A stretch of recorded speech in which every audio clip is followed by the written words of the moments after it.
welcome. This is Frank on Camnet. Wherever you are, welcome across the world and across Zambia. Welcome to Frank on Camnet.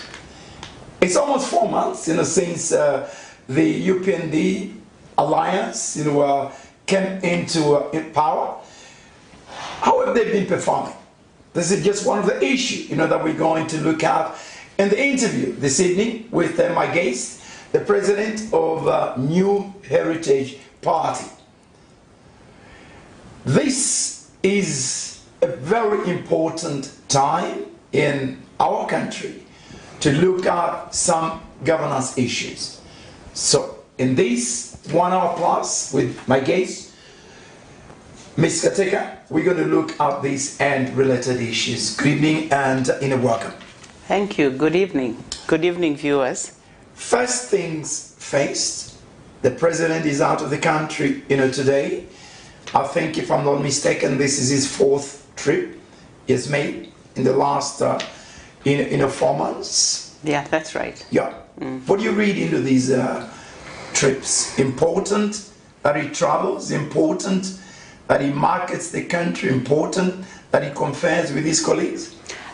It is important that the president does all of those things because he's got to, make Zambia, put Zambia on the map, so to speak. However, I would start with home, put things in place in order here, and then do that, go out there. Because there are some really pressing issues, my view, that I feel need to be attended to. I'm sure somebody will say, but those should be attended to by, the government is big and needs to be attended to. But I did hear someone making a comment that it seems like the problem we've always had in Zambia is that decisions rest on the presidency. Right. And if the president doesn't okay something, something doesn't move.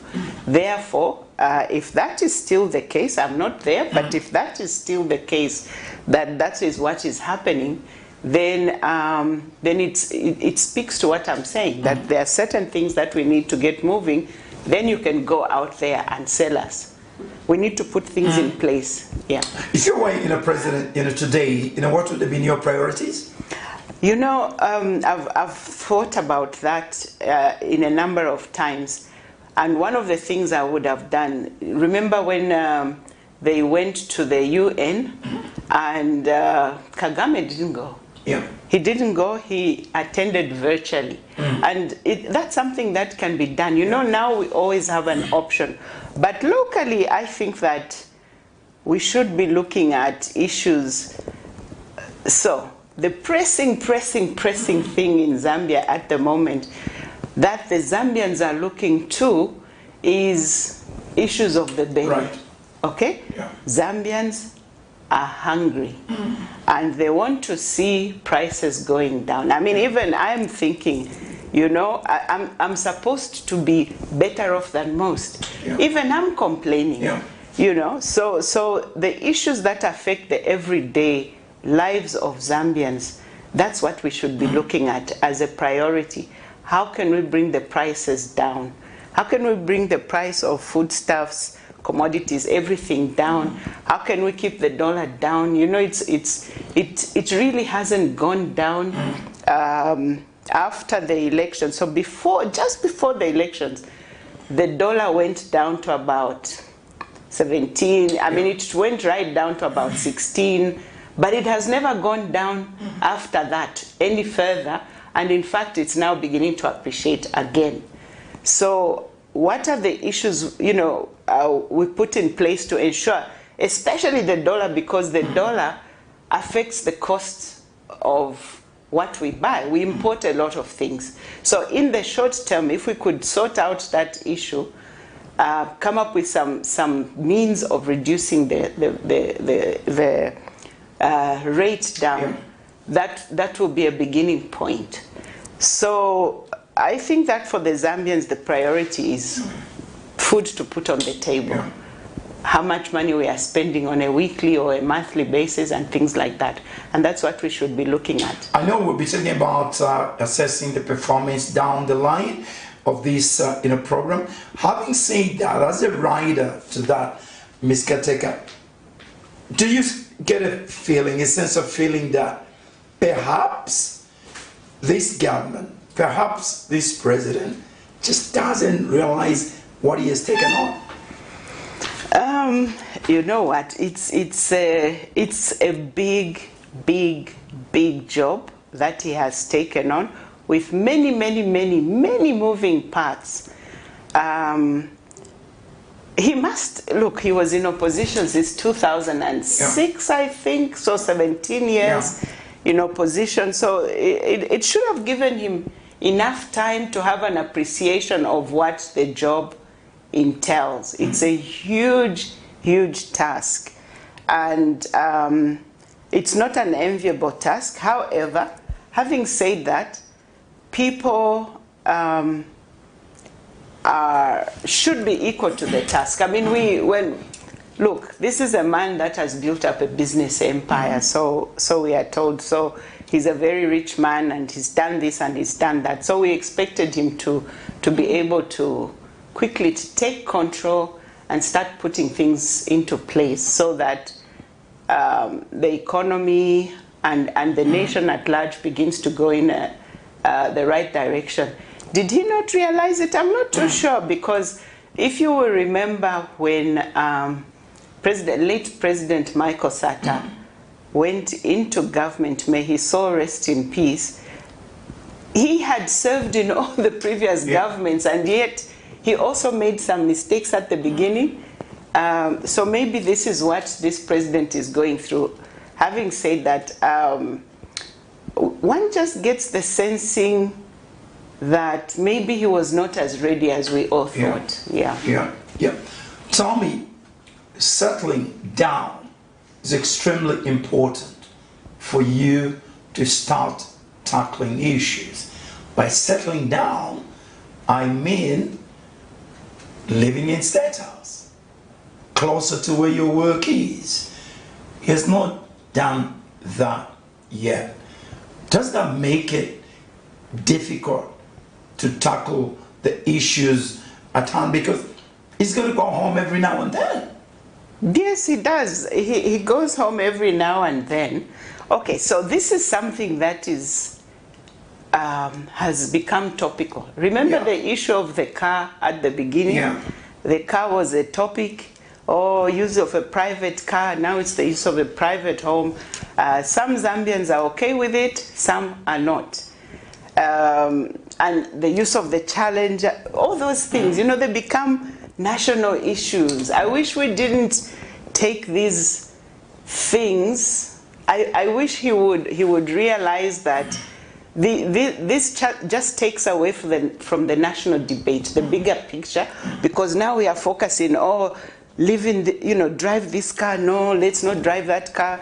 Okay, live in this house, no, let's, and it takes all our minds, So instead of thinking of these problems, bread and butter issues, we are now thinking about somebody living in this house. And I thought the comment by the vice president was very unfortunate when she said that the standard, so maybe it came out wrong, maybe what they were saying was correct, but it just did not sound good when you say, the standard is below the president, etc.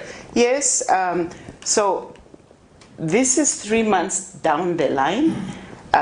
This house has been below standard. Surely it doesn't take 3 months to renovate a house, especially a state house. Do you see what I mean? Yeah. So I just find that we are making something that shouldn't be a topic of national discussion become a topic of national discussion. I mean, those are issues. Deal with it. Get it out of the way. Move into State House.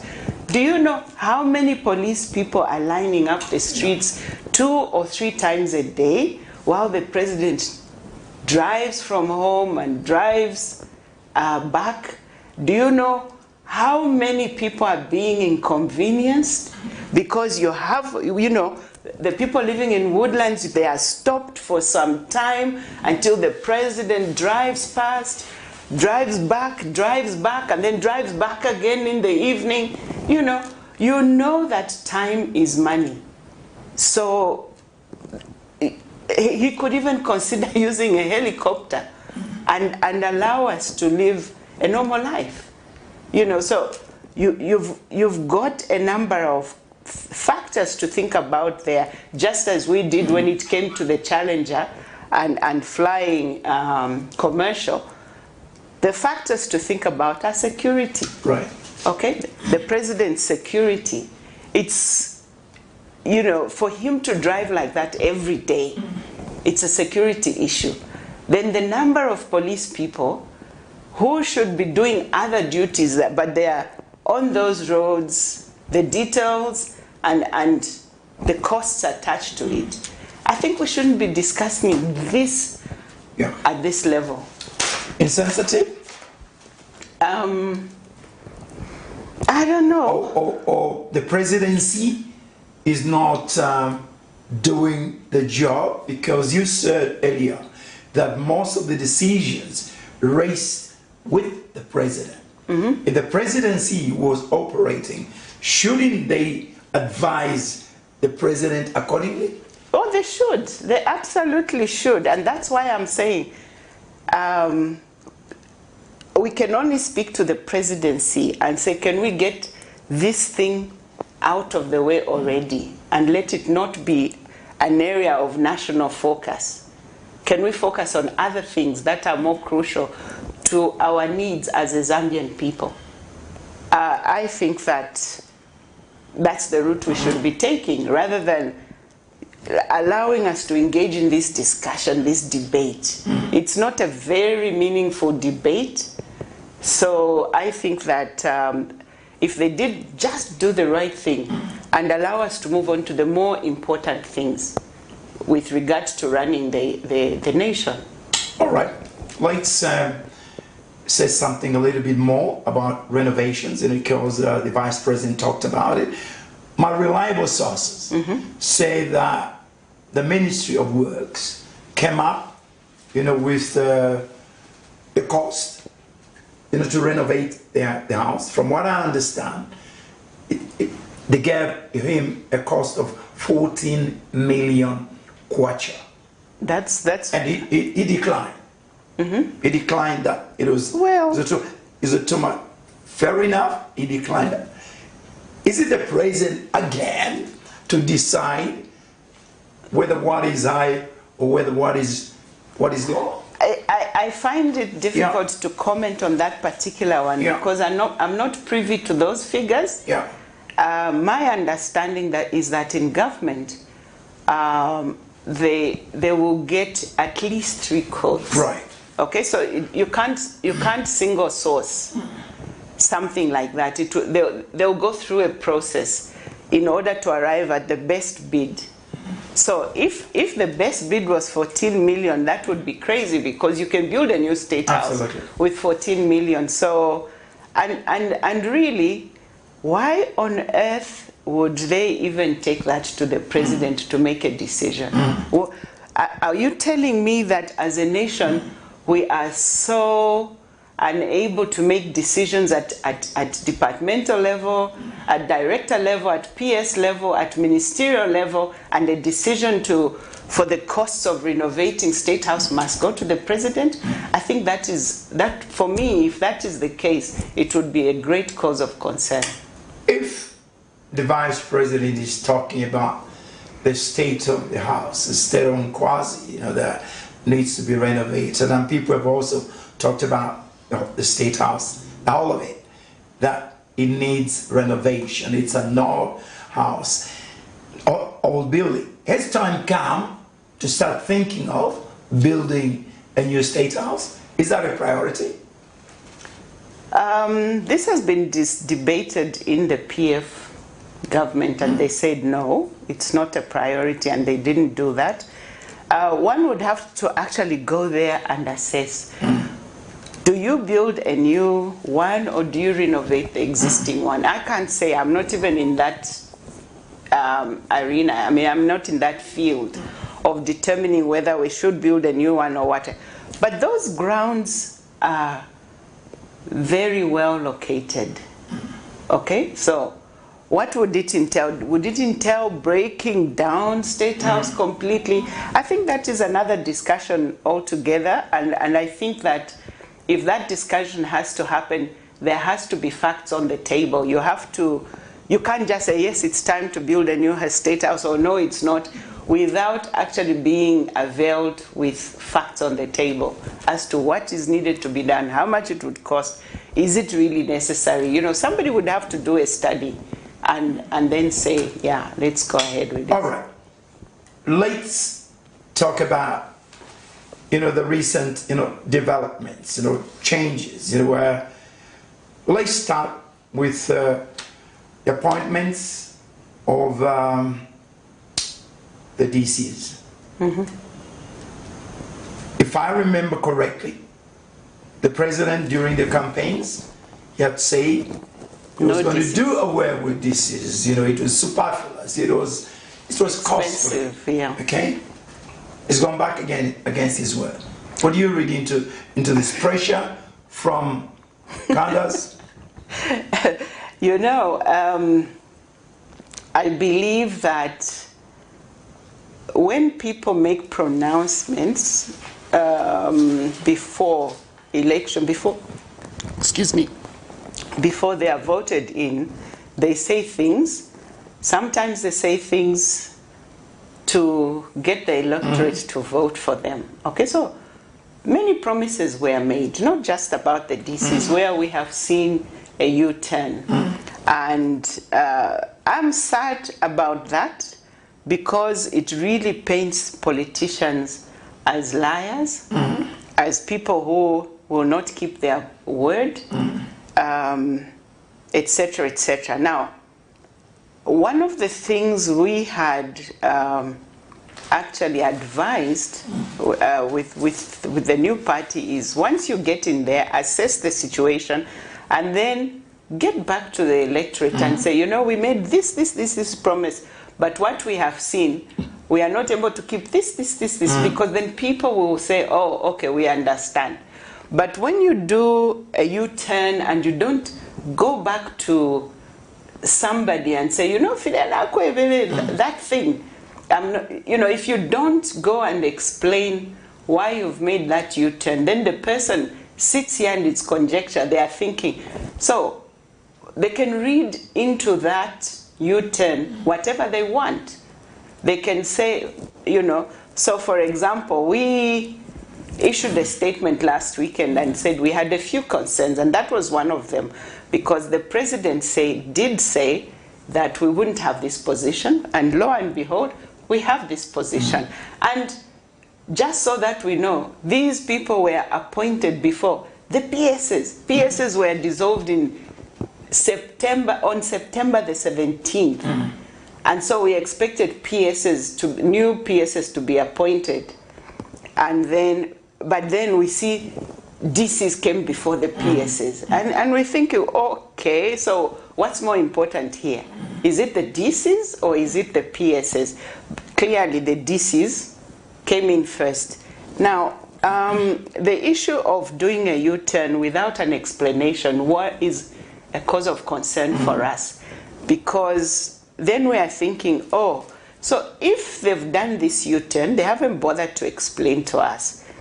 In future, when they make pronouncements, we shall only believe those pronouncements when they are actualized. Yeah? When we see things happening, then we'll say, okay, so they meant this one. Because now we'll be left wondering, what else are they going to do a U-turn on? Yeah, I just feel sad about that, because it's clearly against what was said during the campaign period. Let me ask you a loaded question. You know, while 3 months, finally, permanent secretaries have been, you know, appointed. Okay, ministerial permanent secretaries, including provincial, you know, secretaries. One, What do you read into that in terms of the composition? Gender balance. Let's start. I'll give you 3 scenarios here. Well, 3 issues here. Gender balance in that. Okay, what do you read into that? 2, do we really need provincial permanent secretaries in the presence of district commissioners? That's the second part of an issue in one loaded question. Sure. The next one in that is, although the permanent secretaries have been appointed, we still don't have a secretary of the cabinet. We have one with that. We don't have a secretary to the cabinet in a permanent position. Those 3 issues. Okay, so the PSs have been appointed, and it's good that they have been appointed because, as we have kept saying at the New Heritage, when you have a person who is acting, they can only make certain decisions. They can't go beyond that because they are not the substantive owners of the position. They are not the substantive people sitting in that position.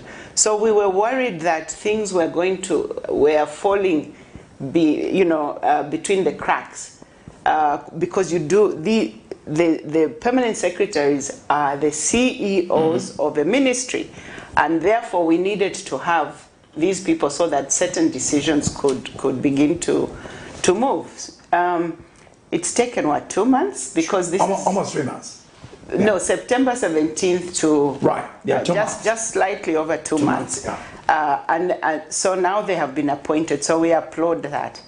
In terms of the composition, it's 38% because 15 of these are female and the rest are male, so that's 38%.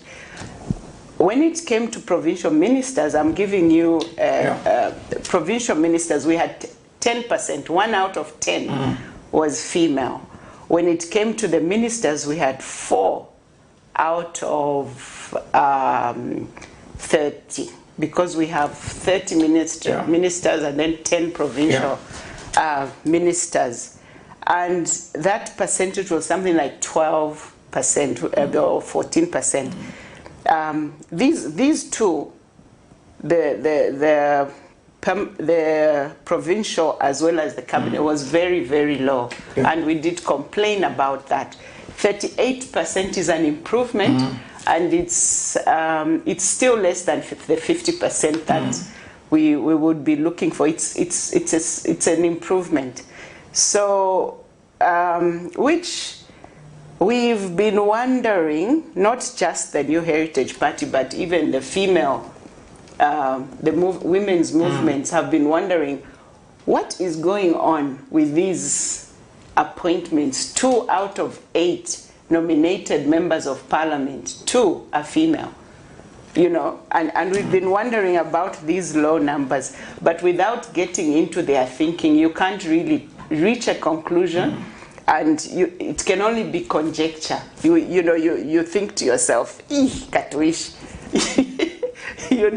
So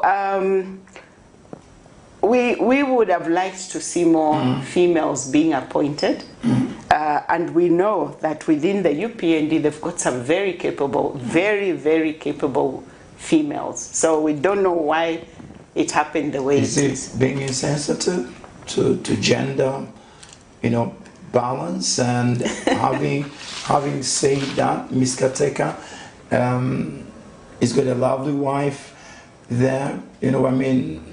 Do we dilute the influence of a first lady? Shouldn't the first lady say, my husband? Why don't you push I don't know. Those are issues that that happen in their home. We can't possibly know whether she has mentioned it or not mentioned it, or even whether the vice president has mentioned it or not. We can't know. We can only know what we have seen. Right. We can only comment on what we have seen, and not, because I remember at the inauguration, former president came with the daughter, and people were blasting the wife. They didn't even know why she didn't come. Yeah. So we must not operate like that and start to think for them. We can only make conclusions on what we see. So what we see is that the appointments of women have not been up to the level that we expected. And we are hoping that that will change over time. Great. Provincial, PSs, do we need them when we have, district, commissioners? I think we shouldn't even just look at the provincial PSs. Yeah. In fact, what we should be looking at, this issue of DCs, what the Republican president said before the election is what should have stood, because you see, there is an overlap in terms of what the DCs do and the mayors and the council chairs do. There is an overlap. So do we need the DSs? That is the question we have to ask. Provincial PSs, I think that position has always been there. Doesn't mean that it should continue being there. But you see, you do need a CEO of a province. But I would look at the overlap between council chair and DCs. DC is a political appointment who answers to the president. So it's a political aspect, and then the council chair is more an administrative whatever. But there's an overlap here, because now you'll find that the whole council system deferring to this DC. Because everybody's like, yes, whatever the DC. It's like the DC has been placed over these people, and they can't do what they are supposed to do. So I have a problem with that. I have a problem with that overlap that we have. And that's why when the president, before he became president, made those promises, I don't blame the Zambians, because they thought to themselves, finally we are getting rid of this position. Unfortunately, we are seeing what we are seeing. The Secretary of the Cabinet, I understand, one of the key qualifications is for one to have been PS for 15 years. Is he finding it difficult to find somebody with this experience? Because I would have thought the Secretary of the Cabinet should actually have been appointed before the permanent secretaries. Yeah, it's like you're asking me to answer I can't know what his thinking is and why he has done or not done whatever he has done. Clearly, you do need certain, right from the beginning we were saying, we must have certain positions filled as quickly as possible, and with people who are professional and can do the work. One of the things we did say is that, and I think I have mentioned it to you before, one of the biggest problems we have in this country is the fact that the president is too powerful. Or everything vests in the president. It can't work like that. That's why you have minister of this, minister of, different portfolios. All right? So that they make decisions in those ministries. But you can't have the president involved in everything. The president appointing PSs. I think that, in fact, after the election, I did write an article to say, let's reset, let's press, you see my Bemba is coming out now, let's press the reset button, because we can now start doing things the way they are supposed to. So, who's supposed to appoint permanent secretaries? I know that what we have been doing in Zambia for the last these three parties is that the president makes those appointments. But permanent secretary, by the nature of that position, is permanent. They are called permanent because they can be permanent secretary in UNIP, in MMD, in PF, and in UPND. They don't change with government. They are not supposed to change with government. As CEO, the institutional memory is there. They are not meant to be political appointments. These people should be rising up through the rank and file. You become this position, you become a you become a director, you become, you know, like that. And then when you do that, you know the ropes and you can run that ministry.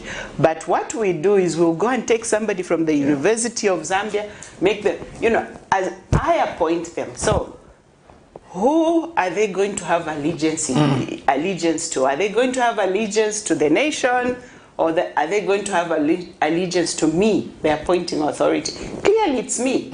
So they'll start to play, to dance to that tune, towing the party line, rather than as opposed to the nation.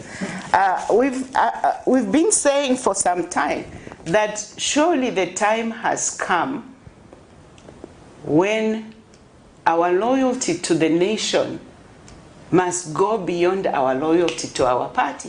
So I must be more loyal to Zambia than I am to Heritage Party, even if I'm president of the Heritage Party.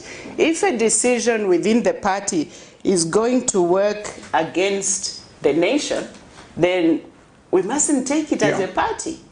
You know, we must always advance the interests of Zambia and the Zambian people.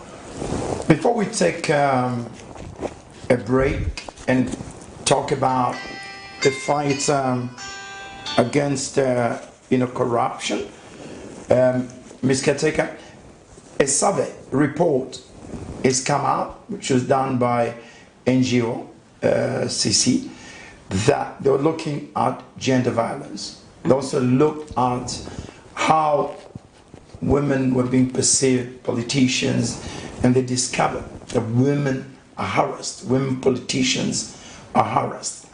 Is it something you may have experienced, or some of your female members have experienced? This happens especially when they are applying to stand in positions. Okay, so if I want to stand as a member of parliament and I want to be the one that is going to be nominated by my party, then women will get harassed because either they are left out or they have to give favors and things like that. And that, yes, that happened. But it happens mostly in the big parties because there's a lot of competition. You see what I mean? So there will be 10 or 12 of you competing for one position. So it's easier to ask those women for favors. So it's something that happens, but it's also up to the women to say, this is nonsense. I don't need this. Yeah, and also to report it. Yeah. Because I'm sure that it's not everybody in the party that supports such behavior. That's misbehavior on the part of those doing the harassment.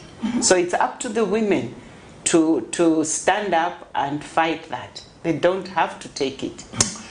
Another report, not really a report, it's observation from a governance activist, it indicates his concerns about the unprofessionalism of some of the police. Perhaps I can read it, here, I think I got it somewhere here about some of these the issues that this person has raised.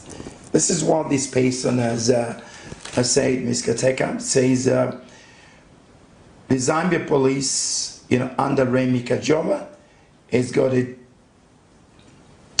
serious, job, on their hands, and together with the Minister of, Home Affairs, he says the Zambia police has got serious flaws, and he goes on to talk about the various killings that have gone on, perceived, because we don't, we're sure about this. The killing of the state prosecutor, the killing of a 19-year-old boy in Kamanga compound, the killing of another innocent boy in Chazanga, the recent shooting of Mr. Chirwa, a pharmacist, the killing of 2 young men in cold blood in Ngombe, the killing that took place in Mongo, where up to now justice has not been done. Basically what he is alluding to is that the police are trigger happy. It's short of calling them unprofessional. We have a lot of work in Zambia to do. Yeah. It's not just the police. Yeah. We have seen that the nation was highly politicized. The nation was highly divided along whatever lines. And because of the way we have chosen to govern ourselves as Zambians, a lot of professionalism has been lost in the police, no doubt. ZNBC, no doubt. Many institutions, we have embraced a culture which is slowly killing the nation. And unless we reverse that, we need to get back on track. When you look at other institutions, even the council is compromised. There is so much compromise in our country. The civil service. There's so much compromise in our country. And unless and until we get these institutions right, governance of this nation then becomes very, very problematic. There is a young man he's from Ndola, currently in Mufulira. They were trying to get me to help him to come out because, somebody accused him of something which he didn't do. They put him in prison, and although they haven't got anything against him, the magistrate is saying, you need to give me some money, otherwise I won't come out. I won't take you out.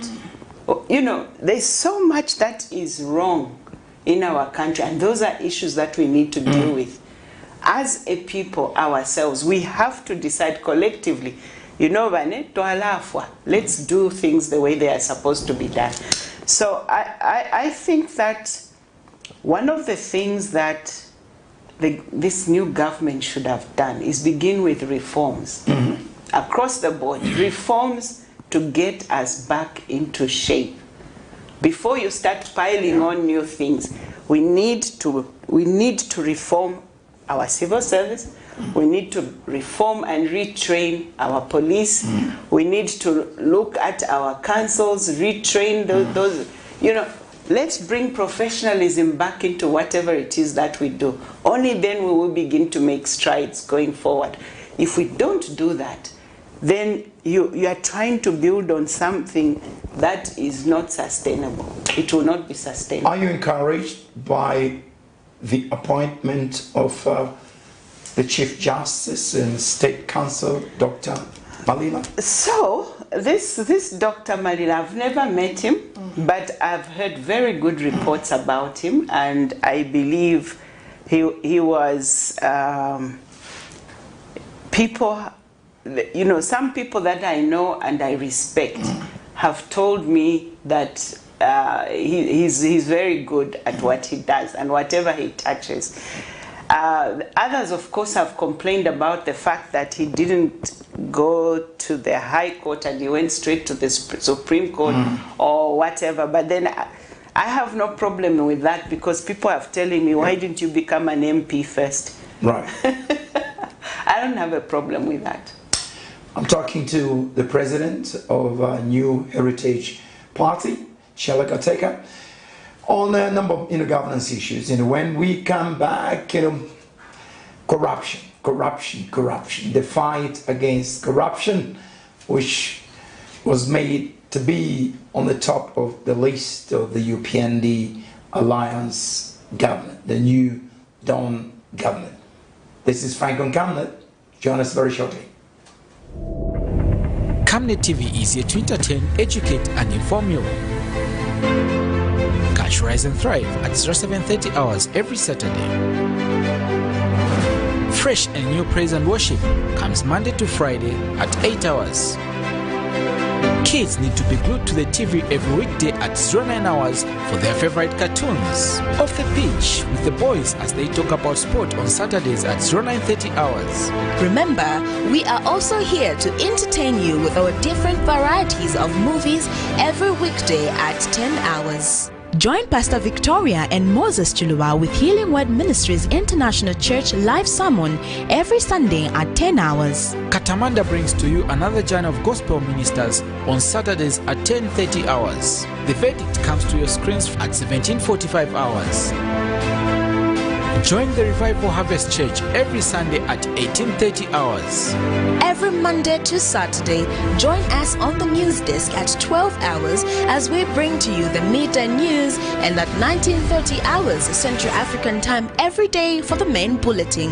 The ministry with Pastor Moses Chilua comes every Friday at 20:45 hours. On Mondays, it's your favorite national matters at 20:45 hours. Wednesday and Thursday, Pastor Victoria and Moses Chilua are on Partnership of Greatness with different spiritual teachings at 20:45 hours.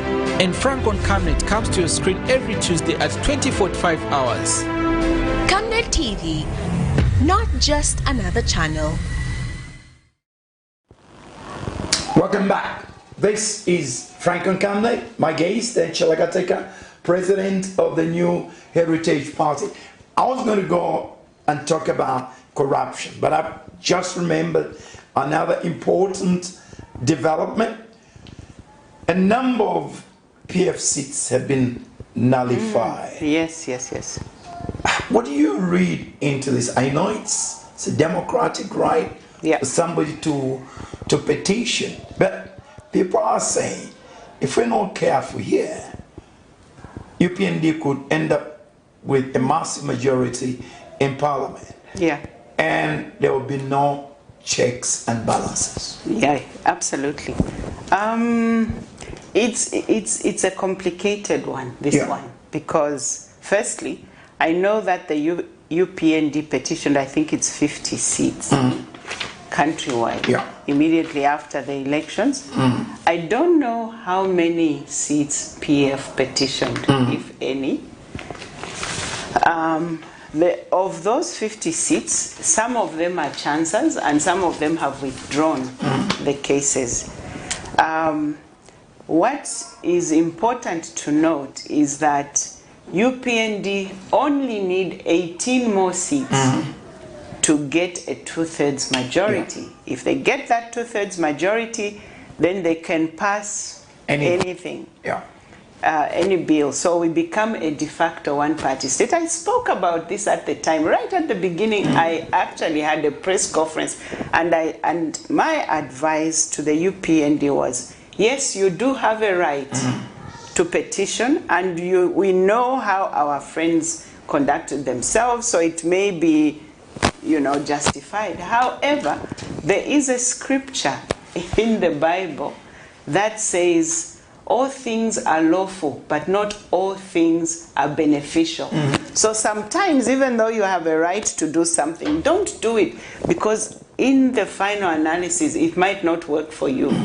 So if the UPND become a de facto one-party state, that is going to be the beginning of their end, because pride sets in, you begin to do things without those checks and balances, and then we will suffer. It's the Zambian people that will suffer.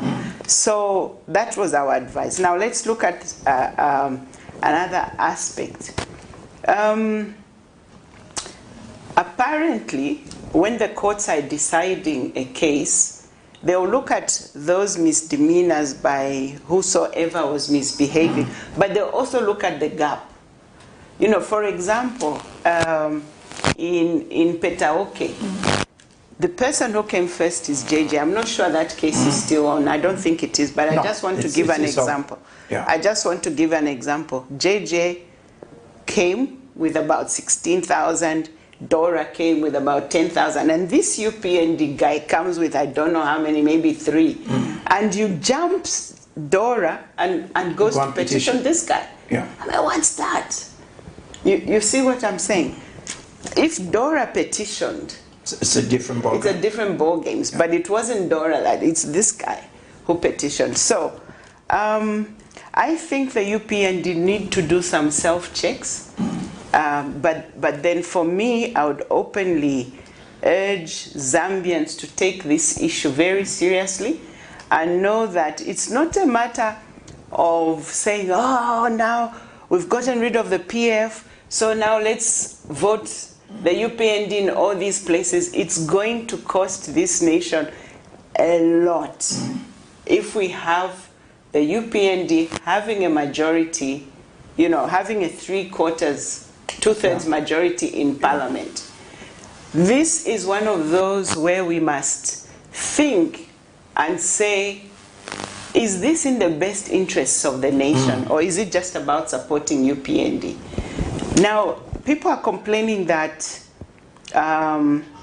this seems to be politically motivated. It's only the opposition that are being, like I said, I don't know whether the PF actually did petition some seats. I really don't know, and I'll need to find out once I get off the set whether they did. So if the UPND petitioned 50 seats, so the likelihood is high that some of them will be nullified. I think what happens in the by-election, I pray and I hope that they will. I'm not PF, by the way, neither am I UPND, I'm New Heritage Party. I'm not aligned to any of these two. And I'm saying this because sometimes I speak against the UPND, sometimes I speak against the PF. I think it's our right. I mean, we have to be objective.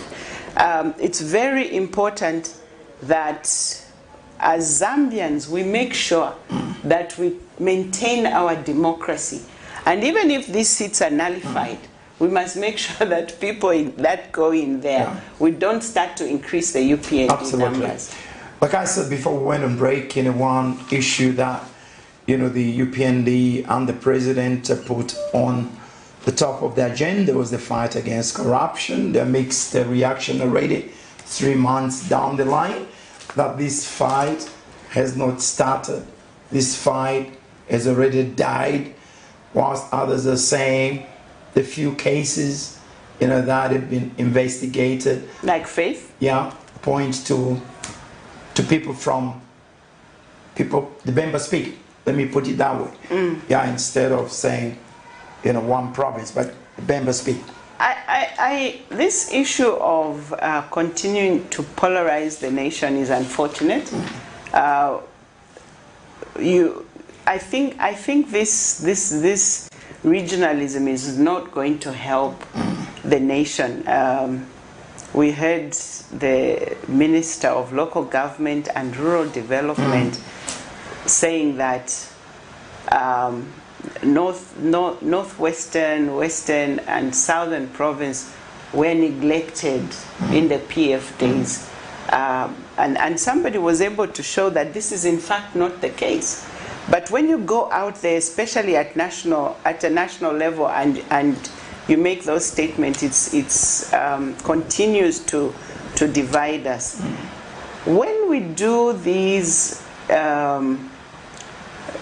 this fight against corruption, so you had a lot of people who were from the north and from the south. I mean, from the eastern province in government, as opposed to the other regions. So in a way, if they find them guilty, they will come from that region. So let's just agree to say, let us not use tribe, but let's do the right thing. Let us do the right thing. Let's not use tribe in order to defend ourselves. Let's clean ourselves up and do the right thing. So if these people are genuinely guilty, for example, should we then say because they are Bemba, they shouldn't face it? Because they are from the north, they shouldn't face the music? I'm just of the view that it's so complex because of this regionalism that we have in this country, because everything now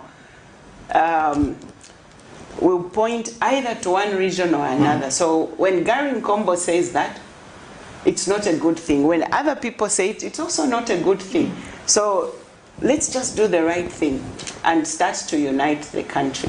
From what you've seen in the so far, you think this government can deal with corruption cases of the past and indeed attend the zero tolerance of corruption? I'm very worried. Yeah. I read a story. Now, I don't know how true it is about some minister and the husband and fertilizer. I don't know if you've seen that story. I saw that, yes. That's number one. Number two, let's look at the Faith Musonda issue. We don't know what was going on there. Enole, prosecute, what went on? We don't know what happened there. We are eagerly awaiting to hear what happens to Forest. Is it 27 or 47? Yeah. Whatever, 27. Yeah. Because we know that some of the recipients of that land are UPND. Yeah. Yes, they're in this government. So we are waiting eagerly to see what happens. We saw very recently, like 2-3 days ago, a story about somebody who's been appointed by the president and who have on their CV. Yes, yes. Okay, so in the Kaunda days, that would not happen. I mean, it would, if it happened, it would, believe me, that person would not be in that position. Do you see what I mean? So the way you deal with these issues is an indication of what you can tolerate and what you can't tolerate. If we're talking about integrity, if I put on my CV that I go to get a job in the UK, then I put on my CV that I was Minister of Finance, when in fact not. Yeah. Believe me, they will not keep me. I've seen a situation where somebody claimed to be a PhD and they got a job. Yeah. They were fired. So what's this? So we are watching. We are watching this. But it doesn't give us a good feel if, because these people relate to you, then it's okay, but if they don't relate to you, then it's not okay. I think we are going to continue watching this space. Could I take this advantage and also ask you, about integrity, ask you about the fundraising dinner which was held recently by the UPND, where some gentleman bought a jacket for 2.5 million, kwacha. What messages is this kind of fundraising sending to the country? It's normal for people to have fundraisers. Yeah. Those are political. Those are in-house things. So if we have a fundraising and somebody comes and buys a dress of mine for 3 million, it's an in-house thing. I think that what that does, though, is, and it happens worldwide. It's not just Zambia that does it. But what it does is that gentleman, when he comes to ask for a contract, do you think he will be denied that contract? You see, for him, that 2.5 million was not, hey, I've got this jacket. He won't even wear that jacket. He'll just put it somewhere, gathering dust. But what he has done is he has sown a seed into this government. Yeah. And he'll get contracts. Are these people positioning themselves, I hate to say this, to slowly start capturing deals, the presidency? Yeah, and those are deals. Can't the president and his ministers get alarmed by situations like this? Because these are the things that were happening in the previous government, which were being condemned. Well, so put yourself in the president's shoes. They are selling this jacket. I'm sure he didn't think it would get to 2.5. Yeah. I believe that when people brought money to Sata, to Michael Sata, late Michael Sata, he would ask them, what do you want? Yeah. Yeah. And when they said, no, nothing, we've just brought it at, you've said it. You know what I'm saying? Yeah. I think presidents of political parties, New Heritage, whatever other political parties, we must be very aware that we must be alive to these things and be very careful of how we conduct ourselves while in opposition and even while we are in government, to know that these things do bring trouble at some point. We just need to be wise. I have a pet theory, and that theory is that where the party gets money, he who pays the piper calls the tune. Okay, so where we get our funding from will determine the direction the nation. Yeah.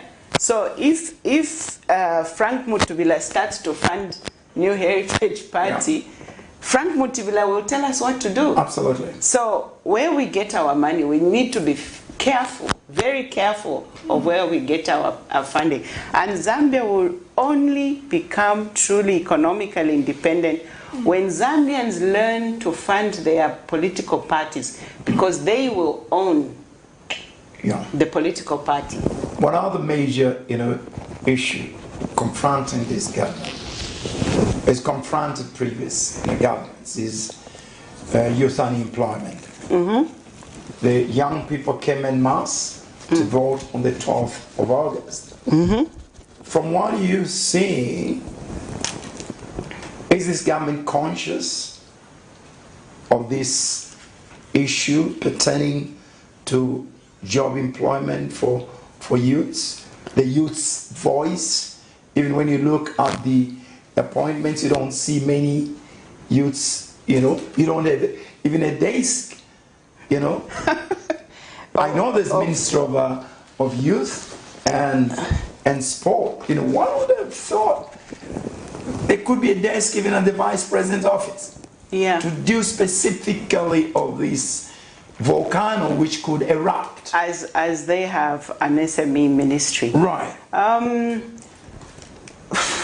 So it's definitely a big problem, and those are the issues. So when I say the first things that you deal with is cost of living and this issue of the youth, you may not resolve it immediately. However, give your roadmap. So last weekend I did write some concerns. I told you about that. One of them is that there's no clear roadmap with regards to the issue of youth employment. When some people pressed the president about these jobs that were promised, the answer was jobs don't come from a rock.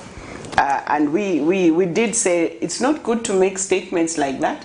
What is better is if you give, even if you don't give me a job, at least tell me, no, you see, then we'll do this, then we'll do this, then the jobs will come. At least comfort the people to give your clear roadmap of how you are going to create these jobs. I'm talking to the president of New Heritage Party, CHISHALA KATEKA. When we come back and we spend just 5-7 minutes in wrapping up and looking at the performance of the UPN, the Alliance government, the New Dawn government. Join us very shortly.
This is Frank on Camnet. I know we, in the last 6-7 minutes of our show, our interview, with the president of the New Heritage Party, Ms. CHISHALA KATEKA.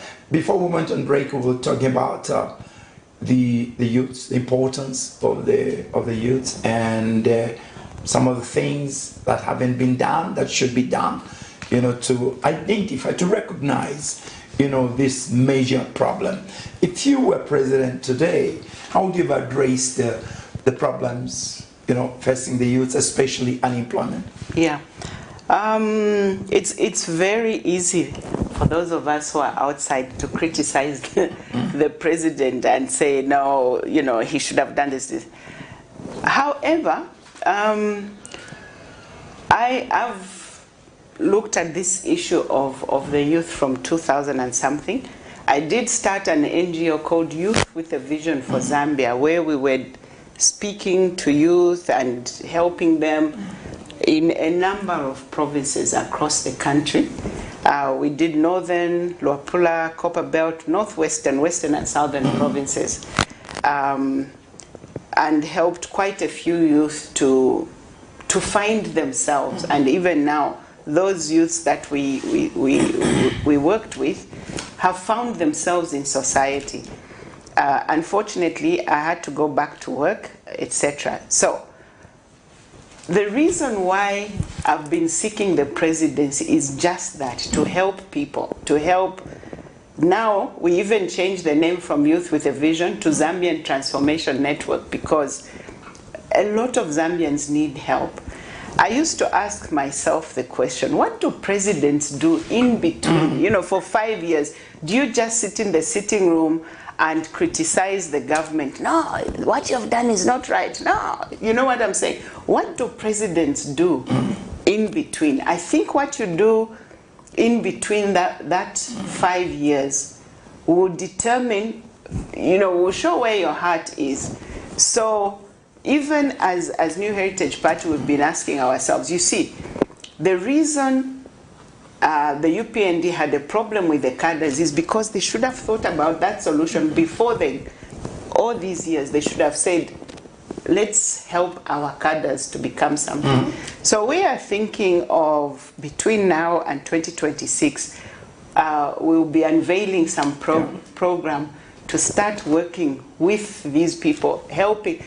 If we are saying we are going into government to help people, should we only start helping them when we get there? Absolutely. Or should we help them? We start to help them now. Right. So we are going to start working with, we've already been working with some, and we are going to now scale up so that we are able to start helping. As long as we have the resources.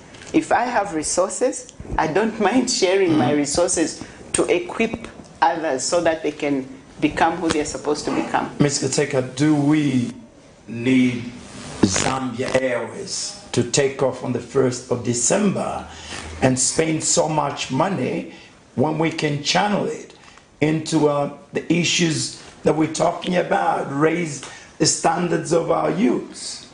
I really don't understand us. When we do something like that, okay, money has already been spent because this was a decision that was made in the PF days. However, if we can say, I won't ride the Challenger, surely you can say, this thing is going to cost us. There is what is called cutting your costs. You cut your costs. Airlines are failing. Big airlines are failing worldwide. Then you want to start with 1 or 2 aeroplanes and you say, if I will make it. And there's already competition. Seriously. You know, South African Airways, Ethiopian Airways itself. Remember, South African Airways has been down. Yes. You know. Malawi, same thing. And to make matters worse, Malawi has been working with Ethiopian Airlines. And we are taking the same model, which failed in Malawi. Which is failing. So why are we doing this? So we have an opportunity to change things. We should change things. Even if it costs us a little bit more to change those plans, it's better to change the plans and make them work. But if we could channel money towards helping the Zambian, you see, that's why in New Heritage we did explain and say, look, it's not about development, it's about our heritage. because it's about the Zambian people. So if you develop up to 98% as a country, but you leave the Zambians at 2%, you are not achieving anything. We must develop the Zambians. Yeah, before I talk about two last issues, let me revisit the issue of corruption. The president recently mentioned that the people were given tenders to deliver fertilizer. Only 63% was delivered. That's one issue. He's talked about the Gulf Stream, that it was overpriced. Yeah. That's it. Nothing being done. I mean, can't you follow up, these cases, or the agencies, security agents follow up? It's told us 63% only was delivered.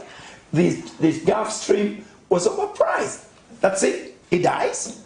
So, I think that's why I've heard murmurs of disappointment, because if these issues are being brought up, they need to be dealt with. Don't just tell us this has happened. So we are waiting to see follow up, but nothing happens. So if I think that the time has come for the UPND to realize they are not in opposition, where you, as an opposition member, I can say, your party, Ambassador Mutubila, this is what you have done. You've done this. You've eaten this money, and leave it at that. I don't have to say anymore. But you, as the party in power, you have an obligation to the nation to inform us. So this is what has happened, and this is what we are going to do. That is what we expect. So then we are comforted that, okay, so those people who bought the Gulf Stream and overpriced it, they are going to pay. Absolutely. Like that. But if none of that is happening, we are worried. If we are not being told, maybe it is happening, but we are not being told. Again, it's not a good thing, because we need to be informed as people.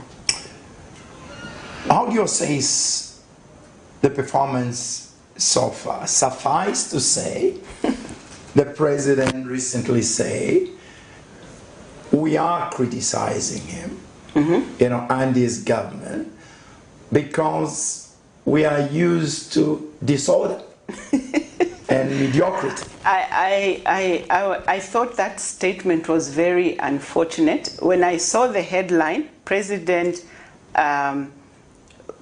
saying that people are already complaining, I thought, oh, so he knows. But then he went on to say, because they are not used to method. I said, what? Anyway, like I said, I thought it was an unfortunate statement. When people want to see, we have a certain level of expectation, and we are not seeing that expectation being met, then yes, we will complain. We are disappointed. But I think that the president should maybe give a little respect to the Zambians, because I think that Zambians have come to a stage where we've become mature politically. We know what we want, and if we are not seeing the change that we expected, because you told us you were giving us this change, but we are not seeing it, of course we'll be disappointed. It's got nothing to do with the fact that we are only happy when there is disorder. We were not happy, and that's why we changed government. That's why we did change. Now, I think that if the president, in his delivery, if people are not seeing what they expected to see, they will complain. Right. Okay. Now, many people are saying, no, I shouldn't say many people, some people are saying that it's too early to judge this new government. We are saying, no, it's not. If you start to build a house, Ambassador, the first thing you lay is the foundation, okay? So even before we've seen the house, we will come and look at the foundation. Even the digging of the mifolos, will tell us whether this is going to be a good building or not. If the mifolos are not straight and everything, then we'll say, Ambassador, I mean, are you sure? Yeah. You know? So what we are seeing, the decisions we are seeing being made, our decisions are foundational. Okay, so the budget is foundational, the statements are foundational, the appointments of those are foundational issues. Okay, so when you say, when you appoint, you say, oh no, when we come in, we'll just appoint professional meritocracy, which is a buzzword, and then if everybody's waiting for meritocracy, then you go and appoint your DCs, and we are looking and seeing that this is not meritocracy. You appoint your PSs, and we are saying, you know what I'm saying? When these things are not in accordance with the standard that you set before, then people begin to judge right from the beginning. Right. 1-2 questions before we end. Well, we'll end with family values. Let me ask you your party's assignment between now and beyond. Our assignment, like I said, we set out because we believe that Zambia is a very special country, okay? And the reason why God put so much wealth in this country is because he has a special calling for the nation. The reason God made us as Zambians the way we are, very friendly, very intelligent, I hasten to say, Zambians are extremely intelligent people. All we need is a galvanizing force to help us to go in a certain direction, and we can. So we recognize that. We also recognize that that wealth that was put in the ground, God put it there for the Zambians. Okay, so whenever we, like now, we have moved, the PF went to the east, to the Chinese, and now this government has gone to the west. We are still not masters of our own destinies. We are not masters of our destinies because they helped us to get this government in, and they will call the shots, which means we shall continue to see our wealth being taken away, and Zambians will not benefit. We go to the West when we need bailout plans. We hinge our whole, thingy on loans. That if somebody could buy a jacket for 2.5 million, there's money in Zambia. Yeah. Can we organize ourselves? So anyway, what are we going to do between now and 2026? First of all, as a party, we're going to get more organized and more ready to govern the country. We don't want, we get in there and then we are, oh my God, what are we going to do? No, we want to be methodical. We want to start helping people now, right. Which means we want to start working with young people and creating entrepreneurial opportunities for them even now. So that and even for our cadres, so that when we get in, our cadres will not be fighting for the markets and the bus stations, because we'll have done this before we get in there. My final question is something that is dear, to you. I was reading a speech that was made by the former President Lungu, when he addressed Parliament about family values. Family values really have, I hate using this phrase, but I have to use, they've gone with the dogs. Child pregnancies, divorces, alcohol abuse at its highest, other substances, at its, you go to nightclubs, you'll find kids drunk, it's a heaven of promiscuity. How did we get here? And how do we get out of this? Okay, so there are 7 pillars that seven that are mind molders or set culture. Okay, and everything is interrelated. Everything is interrelated. Now, what we need to understand is when God created a person, any person, God put an ability in you, okay? A purpose, so to speak, in you. And when you find that you are not doing what you were called to do, you are going to be frustrated. I mean, there are many people out there. You wake up and you say to yourself, you know, surely I should be doing something more than this. I mean, I can do much more than this. Because maybe you are doing nursing, but God called you to something else, to another field. What is put inside of you and what you are physically doing, they're not speaking to each other. So you don't feel satisfied with this thing. So a lot of people have not bothered to find themselves. This is where the men and women of God should have prepared this nation by now. We've got so many pastors. Should prepare people so that people begin to walk in who they really are. Okay, so when you take a David and you make him something he's not, he'll be frustrated. And when you are frustrated, you drink, you do all those things that you are talking about. Now, in Zambia, I give that as a background. We have a nation that is not in the place where it should be, which is what Heritage Party would like to fight for. It's not in the place where it should be. Therefore, there are many people who are not plugged into the nation the way they are supposed to be. You are supposed to be working, but you are not working because of the economic situation. Therefore, you are plugged in. When God created Zambia, he put us you know, in a time frame within Zambia and saying, when you come, this will be your role in Zambia. And you, this will be your role. And this will be, and many people are not doing what they are supposed to be doing. So this issue of unemployment, not just the youth, even the fathers and the mothers. I mean, if you go into the villages, the number of people that are drinking by 7 in the morning is scary, you know? So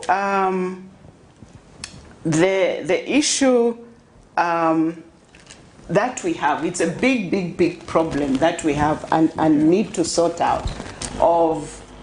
We've got to sort out the economy, we've got to sort out the culture. Remember, I talked about many things that we have to do in order to get the country back in place. Yeah. Wow. It's a deep problem. It is. It is. What have you been discussing with God now? Now, okay. I've been reading Isaiah 49 for just a few days because I'm saying, Lord, how on earth are we going to deal with the many problems in this country? We have a whole nation. So I start a business, right? And I want to help some youth. I'll go and get some youth to help them. And they'll still steal from me. You understand? You have a nation that is, we have this poverty mindset, which a poverty mindset, even when they put you in a place, you know how somebody will come and say, nah, Papa, please give me a job, I'll be your gardener, 1 month he'll work well, 2nd month he'll work, 3rd month he stops working well, he'll steal from you. Do you know what I'm saying? There's a serious mentality issue that we have to deal with across the whole country if we are going to, the work culture of a Chinese or a Japanese and the work culture of a Zambian, 2 different things. So I've been talking to God and saying, Lord, it's like a nation that is being held captive. And so in Isaiah 49, there's someone says, can the prey or the captive be taken from the strong man? You know, because you're saying, is it possible to lose the people of Zambia so that they become who they are supposed to become? That's my passion. As usual, thank you very much for this interview. Yeah, very emotional. You can only do our very best and let God, do the rest. Sorry about the heat in the studio, today. But God has driven us, up to this stage, and I'd like to thank, my guest, CHISHALA KATEKA, president of New Heritage Party, my colleagues at in On Camnet, the director, the crew, Pastor Chiluba, and the wife, my executive directors, and of course, you, the viewers. Without you, this is a futile exercise, and I hope you did pick up some valuable information from this interview. I'll certainly be back next week. It's been a very difficult week for me, especially with Manchester United, my favorite team, performing very poorly, which led to Solskjaer being fired. Can you imagine a person being fired and then is paid £8 million? Wow, I wouldn't mind being fired. I can do without absolutely that kind of money. Thank you very much. Thank you very much, viewers. Like I keep on saying, do your very best, and God will do the rest. On behalf of my guest, CHISHALA KATEKA, I'm Frank Mutubela. Good night to you all.